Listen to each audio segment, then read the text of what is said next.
How to set your friends list private on Facebook. Hello guys, this is Atticus and welcome back to another tutorial video.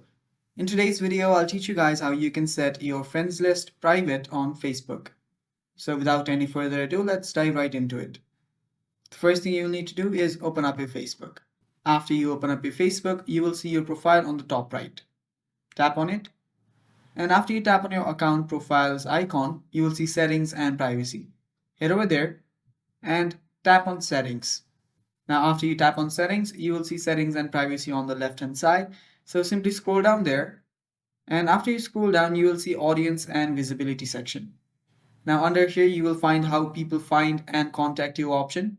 You will need to head over there, and after you're here, you will see different options.